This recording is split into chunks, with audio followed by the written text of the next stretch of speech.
Hello everyone and welcome to a new video. Today I am filming my wrap up for April, which was a okay reading month. I ended up on 27 books and I haven't calculated my pages, but who cares? It was like okay. I felt like I read a lot some days and then some days I got really lazy, but I did manage to beat my TBR and read some other editions, so that was a great month.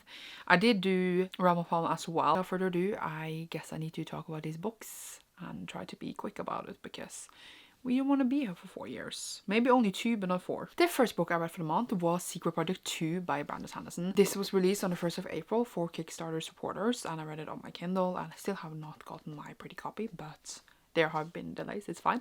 And I don't want to talk like too much about it because I know people don't really want to be spoiled for it, etc., which is fine. I do have a whole reading vlog, spoiler reading vlog on my channel, so I will leave that link down below if you want more thoughts. But overall, not really my favorite for me by any means. It was the kind of story that I didn't really enjoy. I liked the fun aspects to it, but the other aspects that I didn't enjoy kind of was gonna say overshadow the things that I actually enjoyed. So I ended up giving it like a 3 out of 5 stars. Then I read many different books for different vlogs, but not in order because that's how I like to do it apparently. So apologies for the mess. I did the next vlog for reading Booktuber's favorite books, and the next Booktuber I did was Jade from JD Ray Reads. That vlog is up on my channel now. We'll leave it linked down below. And one of the books I read for that was Master of Swords by Justin Call. I had already started that vlog actually the month before, but then it was secret, so yeah. Either way, in this one we have our main character kind of living in like this secret, I was going to say village out in the woods, where they're being trained up to be masters in this, what am I going to say, not citadel, but like they work with the village, etc. And he's been there all his life, but then maybe he has a secret destiny and is figuring out this stuff, and it's just very interesting, really fun how it was written, and it was really great ride. I really enjoyed it. It was a solid fantasy book, 4 out of 5 stars. It was a bit slow paced, but then you kind of just got used to it. Then I read all the Nebula finalists, which I did for another vlog, which also started a month before, but it was secret. So we'll leave that link down below as well. One of the books I read for that was Nona the Ninth by Tamsin Muir. This is the 3rd book in the Locked Tomb series, which basically follows Gideon the Ninth, who is like the protector of Harrow, who's the princess of the Ninth House, and they are going to go to enter this competition to become the right-hand person to the god Undying in the first book. And then the story has developed a lot from there. It's basically lesbian necromancers in space. Absolutely love the series. This is, I think, my least favorite in the series, but I still like enjoyed it a lot. It's just so weird and obscure, and every book in series is never ever goes where you think it's gonna go, but they're absolutely amazing and I love them, and I give it this 4.5 out of 5 stars, rounding it up to 5. Then there was time for manga for the month, and I started with Beastars Volume 18 by Barbara Itagaki. This one is set in this world where we have animals that kind of all are humans, but they used to eat each other and they don't anymore, and it's sort of like whole politics about like a black market and many other things where like the beasts kind of are at odds with each other because like the vulnerable in society and like the predators of society, etc. And we have Legoshi, who's like a grey wolf, is definitely like a predator, but he's like the softest person in the whole world, and then it's about his story living in this world, and it is really weird but actually really good. I really liking the story. We're definitely closing into the end. Like I'm only 18, I think it's 23 volumes maybe, and it's really sad to think it's going to end. I really enjoyed this volume and just developments we got, but I'm also sad about it. Okay. Then also for the Nebula vlog, I read Nettle and Bone by T. Kingfisher. Never read a T. Kingfisher book before, so I was really excited to read this one. This one really had like a fairy tale-esque feel to it. We have our princess that we follow, that her sister's married this prince to another land to like, you know, unite to find the kingdoms, etc. But it turns out that this prince is actually terrible, and she needs to go out and save her sister, and she gets a, I was gonna say, crew of people that helps her to do this, and it's just really weird. It's a gang group of people. I was looking for a word, but I cannot remember it. It kind of turns like fairy tale aspects of a story on its head, and it's like bone magic and, you know, fairy godmothers, etc. But it's not exactly what you would think, and it's just really fun. I really enjoyed it. I ended up giving it 4 out of 5 stars. It was a very strong book for me. Then I listened to some audiobook with Erica. We only did 2 this month, so it wasn't that many as in other months. And the next one we did was Song of Achilles by Madeline Miller. This is one of my favorite books of all time, and it was a reread for me for a 3rd time now, I think. And I loved it. It is obviously the story of Achilles, but told from his companion Patroclus. Just the story of Achilles, and it's really sad if you know how it ends, obviously. It's just beautifully written and I love it a lot. So obviously 5 out of 5 stars. I try not to cry in the end, but cannot help it, you know. Then I don't actually remember why I read this, but I put it on my TBR for the month, but I remember why it ended up on my TBR. But I read We Free the Stars by Hafsah Faisal. This one is the sequel to We Hunt the Flame, and it's like the final one in that duology. And like, I didn't love We Hunt the Flame that much. Like, it was one of my most anticipated releases when it was released that year, but I still wanted to, you know, read the sequel and finish the duology. But I actually enjoyed this much more than I thought I would. Like, I didn't love it. I think that a lot of parts of it were predictable and a bit like whatever, but I still enjoyed aspects of it, like small scenes and like when we were fighting and like how things were resolved. It was still a good time. I enjoyed some of the characters much more this time around than when I read the first book, which is now actually a few years ago. But like, I had a better time with this than I thought it would. Like, I don't think the series would ever be my favorite, but I still enjoyed it a lot, and like overall, like, don't regret reading it, and it was okay. It was okay. So I gave this like 3 out of 5 stars. I'm not saying the series is terrible, by the way. It was just, I was very disappointed in the first one. There's just one aspect of that book that like kind of ruins the whole book for me. But now since we're kind of over that aspect, I could like enjoy the writing and the story more now. And like, I feel like a lot of people wouldn't be annoyed by that aspect. So like, I would never say that the book is bad or anything like that. Just some parts of it clashed with me when I read the first one. I either used a really long time with We Free the Stars or really short time for the next audiobook me and Erica did, and the last one we did for the month was the Poppy War by R.F. Kuang. This one is obviously the first in the series. Again, a reread for me. This was also the 3rd time I read this. And the Poppy War follows Rin, who doesn't want to marry this old creepy dude, so she decides to enter the exams that they do in the whole country to enter this free prestigious university, which is Sinigard, and there she goes, and the war breaks out in the country. This is a military academy, so she needs to go to war, and there's many things in the universe that she never knew about and learns when she goes there, maybe supernatural things or not. And the whole story is like very grounded in like Chinese history, things that like actually happened in China, etc. Obviously based a bit upon the Poppy Wars, etc. So that's what it's called. But it's really interesting. It's really clever, and there's like so much like world building you don't really notice. Like the first time I read it, I didn't even like it that much, but I don't want to talk about it. I give it like 3 stars, I remember.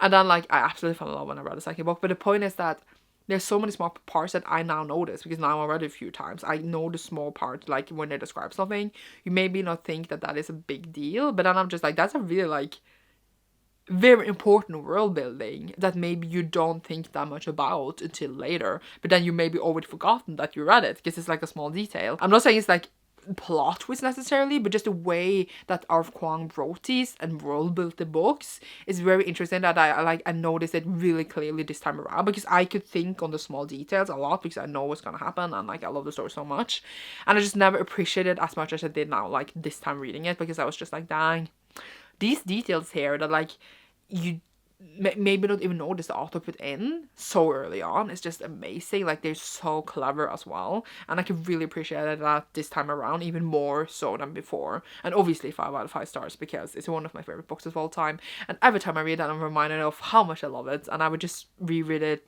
for eternity. Then I read the next book for Jade's vlog. I calling it Jade's vlog, it's obviously my vlog, but you get what I mean. That was The Name of All Things by Jane Lyons, which is the second book in A Curse of Dragons series, which is Jade's favorite. And in this one we kind of have the first book again, all over again, because we are like the same story but from a different point of view. And I really like how these stories are told. We kind of have one point of view that is in first person, another point of view that is in third person. And you get pretty quickly like why it's set up like this, but like I haven't read other books that are set up like in that way. Like, it reminds me a bit of like how maybe Fifth Season is written, only that is very different, but also very clever in a way that it uses writing to tell the story. Obviously every book does that, but I don't know how. Different styles of writing, I guess. Different styles of perspective, maybe that's a better word. And I really like the world. It's hard to describe this book, but the first book follows a main character that finds out that he's like the son of like one of the people that can inherit like the throne in the country, and then there's also like demon hunting him, maybe after him, maybe also a dragon after him. And I think also like it is supposed to be a story where you follow the main character that is prophesied to be the Dark One. So I don't know, it's really hard books to describe like the plot of. Kind of do read it, is really complex and cool and full of queer characters as well. So yeah, I am really enjoying it, but I don't think I'm like on the 5-star level yet. Hopefully I will get there, but like really strong 4 out of 5 stars for the first one when I read that, and now the second one. And it was time for another graphic novel, which was Saga, Volume 8 by Theo Staples and Brian K. Vaughan.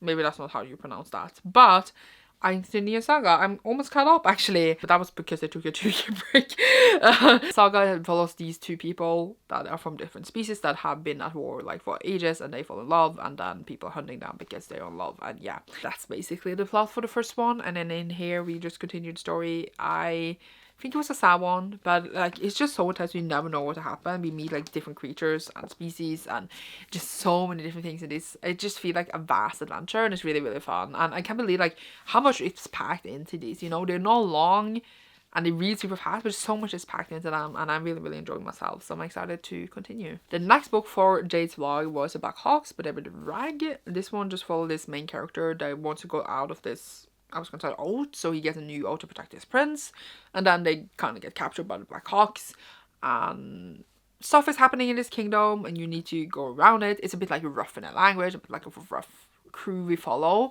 but overall I did enjoy it. I thought it was interesting. I just like didn't love it completely. I feel like also like the plot was a bit boring because it was very predictable, but like I enjoyed the writing a lot and like the atmosphere of the story, but I didn't like love it completely. So yeah, I think I ended up like giving like 3.5 out of 5 stars. I don't remember if I rounded up to 4 or down to 3. The next and last book I read for Jade's vlog was Annihilation by Jeff Vandermeer. This one is a sci-fi book where like this area has appeared on Earth. They call it Area X, and all the people that go in there kind of where shit happens to, they don't really know what and why. And then we follow this one group of people that goes in there to again try to investigate and try to figure out stuff in there. Does it go well? I don't know. Do you know what's going on? No, but it was very interesting, very short, but you kind of understand a lot of the book. Like I thought it would be much too clever for me, but you understand the things happening, but you don't really understand what's happening because it is super weird. But it was really, really good. I really liked it. I want to read the rest, even though I don't think I would get any answers ever. But 4 out of 5 stars. And then read A Gathering of Shadows by V. Schwab. This one I read on audio because I was trying to reread The Dark Side of Magic, because Jurassic Power, you know, is coming in October. I don't even remember which month anymore. And I read the first book last month, and then I listened to the second one this month. We set in this world where we have parallel worlds. We have Red London, where it's full of magic. Grey London doesn't have any. White London that is like starving of magic. And Black London that died of magic. And we follow Cal who can travel through these worlds. And then shit happens, basically. So here, obviously, we are a bit further than that in the story. We have a magical tournament in this one. And actually I thought that this was almost my favorite, because I remember really falling in the magical tournament and how I absolutely loved it. And now I reread it, I was like, dang, I'm kind of bored. Nothing is happening.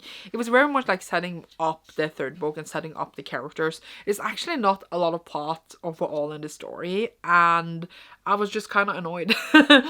Because I was just like, it's nothing gonna happen. And even like the magical tournaments were kind of rushed over. We didn't, I feel like, go deeply into like the different, I was gonna say battles either. So I was just sitting there like, this is it. And I felt kind of disappointed, and I ended up giving it 3 out of 5 stars. And I read this before, mind you, but it's a while ago now.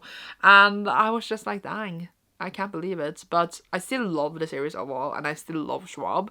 But I was just feeling kind of like, about this, which is a bit sad. Also, Lala Bard, that I didn't know me that much before, annoyed the shit out of me in this one. So I think that took down enjoyment. It's just how she's so much like not other girls. I want to stab myself in the foot, because then I would not be like other girls as well, because not other girls stab themselves in their foots. So she annoyed me. It was just like, I don't want to even think about it. And I feel like she didn't know me that much before, but she knew me a lot in this one, and it made me sad, honestly. Do I remember why I picked this up? Was this on my TBR? I think so.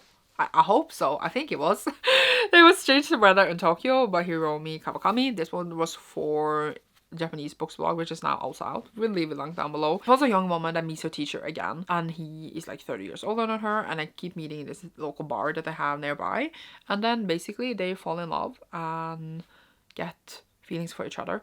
And it's really weird. Obviously there's a huge age gap as well, but like, she's like 30 something. She can do her own choices.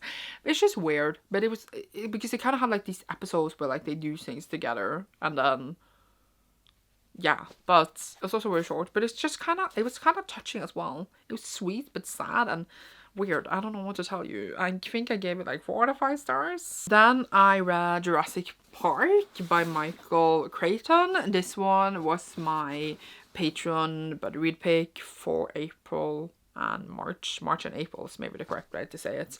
And I don't bother telling you what Jurassic Park is about. I assume you know. And it was very interesting. I actually was surprised of like that the language wasn't so dense and weird that I wouldn't like get what was happening. I felt like that was prone to happen, but it didn't happen. So I actually just had a really good time and just enjoyed this adventure that is not really about dinosaurs. We have a lot of dinosaurs, but it's really just about men being assholes. And I enjoyed myself a lot. I'm giving it a strong 4 out of 5 stars. And I'm glad now that I read it. I also had a sequel, so I should read that soon before I forget everything. But yeah, it was fun. And it was fun to discuss it with my Patreons.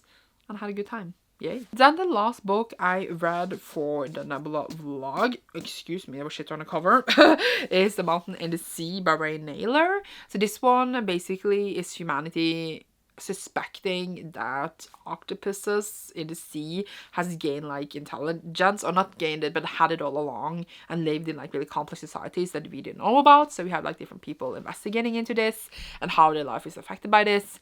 And I thought it would be very interesting, but I just didn't like how it was written. I felt it was really like a bit all over the place, a bit hard to follow. I had an interesting concept, but it didn't feel interesting when I read about it.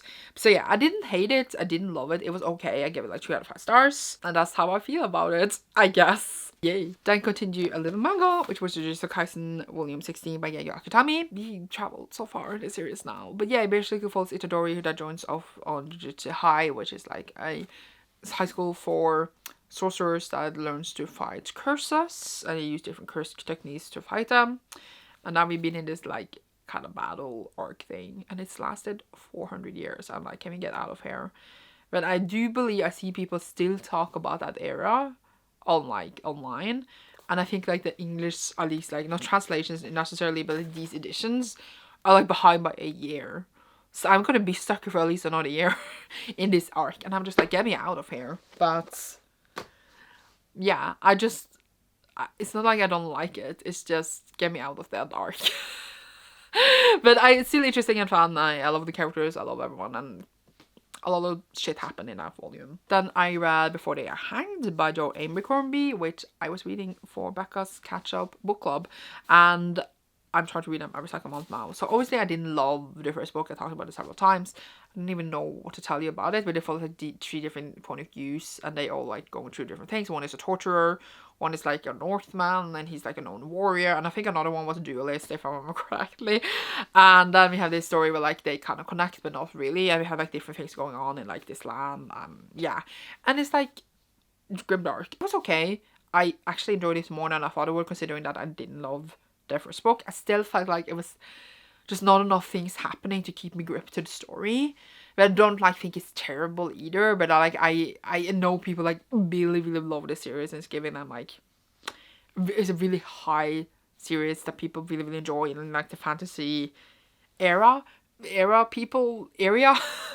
I'm just like feeling like, oh, this is it. So yeah, I'm giving it 3 out of 5 stars, and I didn't hate it, but like I don't know more than I thought it would. It was okay. I'm excited still though to read more in the universe, especially maybe like the standalones. Maybe that will feel more vibey with me. But there were some storylines here that I was really intrigued by, and I was like, ooh, what's gonna go here? And there's some other storylines that I was like, they did nothing this whole book. So yeah. Then I read In Labyrinth of Drakes by Mary Brennan. This is the 4th book in the Lady Trance series, and we are reading this whole series together with my patrons. We're about reading it, and yeah, I read the 4th book, and it basically follows Lady Trance, who is a scientist, but like she is stopped a lot in society because women can't be scientists in this world, and she's been like stopped, but she's like kept doing it and like just building herself as a scientist in different books where we go different places to but study different kinds of drakes, I guess. Not drakes, dragons, dragon-like animals. You get what I mean. And I think they are good fun. I think I really like the writing. I really feel like how it's kind of real, because like she writes about her life, so it's like in the future obviously, so it feels like kind of like a real person writing about her life, even though I do think that all are a bit slow paced, not a lot of things happens.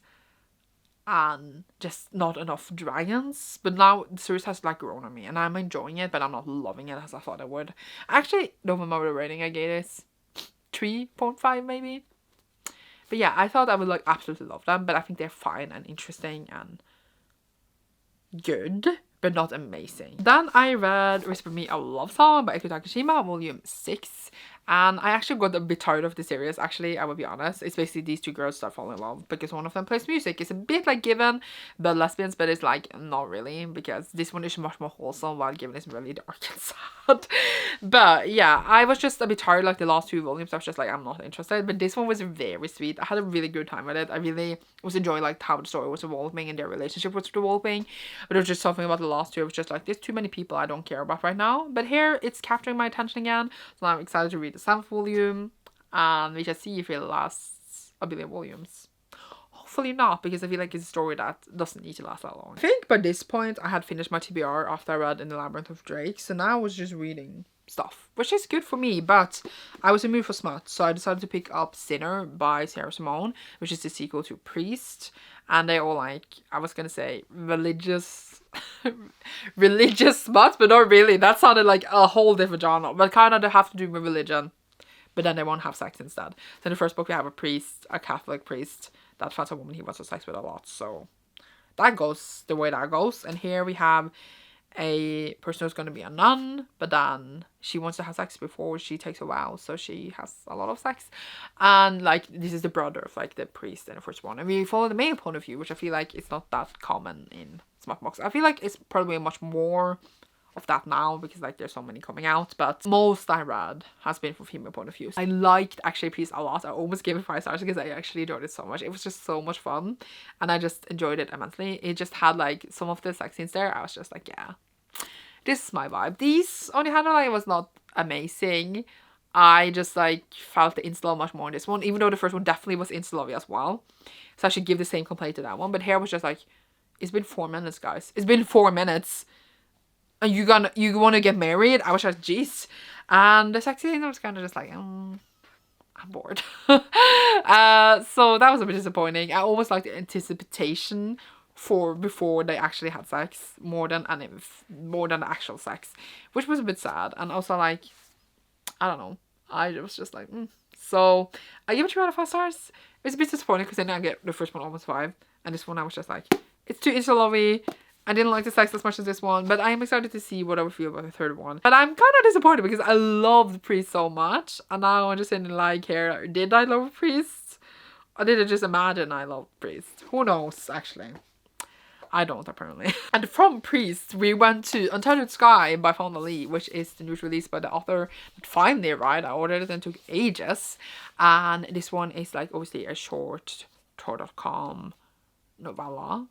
Not a full-length book, which made me really sad, but it's completely different from the Green Book Saga, but it was amazing. So we have a main character that kind of lives in a world where she is one of the, I don't remember the name, it was like a name, raptors. So she has like a huge bird that like hunts with her, and then because of historic past, uses the bird to hunt down intensely, to say it like that. And there's just like kind of relationship with like how also with people around her, but they're like with this one person, and it was just very good how it managed to be written so well, build this world so thoroughly, and just be so good all in one go. I don't get it.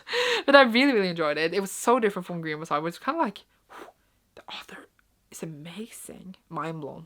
Rounded up to 5 just because I could, but it's a 4.5, and I feel like I described it really badly, but it was just so good and like cool and short that like I don't know how to like talk apparently. But I wish it was longer, but also I wish that a lot of these normally, and I feel like there could be more to explore, but sadly this is what I have. Then I read Kitchen to finish my Japanese vlog by Manana Yoshimoto. This one is kind of 2 stories. We follow in a way 2 different mothers. In the first one we follow a trans woman who gets I was gonna say, not another child, but she takes in another person that we actually from the point of view of that lost her family, and then she lives with them, and then like kind of the relationship they had, and like how she was welcomed there. And then in that other story, I have a mother who lost her child. It's very sad, but very weird, and like I didn't really fully get it. It was a bit up in the air for me, but it was still enjoyable. It was okay, I guess. I think I gave it 3 out of 5 stars. Then actually I hadn't finished my TBR because I put it off until the end because that's what I do. I read Berserk Volume 6 by Kentaro Miura. Actually, I was hesitating there because it's not Volume 6. It's Deluxe Volume 6. And I think it covers... Is it 16, 17, and 18 maybe? I'm gonna check. Not that it matters. It's 16, 17, and 18 indeed. And I have filmed the whole vlog where I like read this. So that will be up sometime soon. But I absolutely love it. I just cannot describe how good these are. I want to read it more. Right now when holding this, I want to read more. They just take a lot of time because of the vlog thing. And I really enjoy doing those though. And it's heavy, so I need to just put it down a bit. But I love them so deeply. They are like, dang. They are so good. So Full Guts is a swordsman. Goes around killing a lot of demons. And I don't even know, like, I feel like that doesn't cover anything of what, like, is common in the books because there's so much more to it. But it's just amazing. And I love it so much. And yeah, it's one of my favorites. So 5 out of 5 stars. Then I cheat started my May TBR because it was so big. And I didn't know what to do because I had several days left of the month. And I didn't want to start anything like completely new. So I just cheat started my May TBR. And I started off with The Elephant Vanishes by Haruka Murakami, which is like on the top of TBR. So that's why I started it. And this one is actually a short story collection. Didn't know that, but apparently it was. And it was really off-putting to read many Murakami short stories right after one another. They were so weird. Like, some were really good, I was really intrigued, but then it ended when it got interesting. Some were just like, it gave me nothing. I'm like, what? Why are you here? Like, yeah. But there was some, like, really weird ones that was interesting as well. Like, we have a couple who, like, raids McDonald's. I'm like, okay, not raids, that's the wrong word. Robs McDonald's. And there was like other stories that was interesting as well. But yeah, I didn't love it. So I gave it like 3 out of 5 stars because I felt like some were super weird and some were fine. 2.5 maybe. Then the next one I read that was for my May TBR as well was Song of Silver Flame Like Nights by Amelia Van Schouw. This is the first one in duology, I believe. And we follow a main character who has like a really turbulent past. 12 years ago, these other people came and invaded the land they live in. And then her mother died that day. And she doesn't remember anything like what really happened. And then she's trying to figure out what happened. And then she meets this dude, San, who can use magic. He's a practitioner. And he comes from this school that she can now also join because apparently she also had magic. And then also like they're trying to find out like how to get rid of the invaders in the land as well as figuring out her past. I enjoyed it, but I didn't love it. I was like, didn't feel as engaged in the people because I felt like so many things that was real and was happening was just so obvious that I was just like, I'm bored. I read this before, you know. I really, of course, love like the woven in Asian-ness of the story, like obviously from mythology, but it was just like not enough to be like, oh. But then like the end happened because I was feeling a bit like meh throughout the book, but then the end happened and actually was really intrigued and it was really fun and not at all what I thought would happen. So there it really brought my attention out and it went from like a 3-star to 2.5 from my running it up to 4, or I might give it like a 3, but in mind that like it's not a complete 3 because I don't do writing, I enjoy the characters, I just like didn't like love the plot because it was a bit boring. But like when, as I said, it was coming to the end, I was like, ooh, so the author definitely has a plan that I think is hard to capture readers. And it reminded me of like, I think it's maybe mean to say, but it reminded me of really like other Asian fantasies I've seen before. But like I enjoyed them more. Was that because they came first? Because I think sometimes it's hard, just because something is an Asian fantasy it doesn't mean it's something completely similar to another one, but they can feel similar still, you know. But yeah, I ended up enjoying it enough. Last thing I read for a month was another manga, which was My Hero Academia volume 30, is it 32? Yes. And this went a direction didn't think it was gonna go. But yeah, we are set into a world where 80% of the population has a quirk or a superpower. We follow our main character Midoriya, who really wants to be a superhero, doesn't have a quirk, but ends up getting one and starts hero school. And then it's a lot of battling with villains and stuff, basically. And here again the story really went this direction I didn't think it was going to go. We also have like something that feels like a time gap, but it's not really. But I felt like a lot of time passed, but it didn't. But it was a really great time, and I first felt like a bit like what's going on, but now I'm like, dang, I really want to read the next one. I think maybe I also miscalculated where I'm supposed to read my manga because I've forgotten to write up a book. But that's my problem, not yours. And that was all the 27 books I read in April. In May, I have so many books on my TBR. I think it's going to be even more. Unless I fail, but I usually don't. I was uncareful in May in my game, so that's why. But usually we have much less on my TBR, and then I just read other stuff that I feel like. But no, nothing of that this month, I think. We shall see how I do in the beginning. Obviously, I already cheesed out my TBR, so that helps a bit. But yeah, thank you so much for watching this video. Leave a instrument emoji down below if you enjoyed this, because there's like music and stuff in this one, and that was the last book we talked about. And you shall see me soon in a new one. Thank you so much for watching. Goodbye.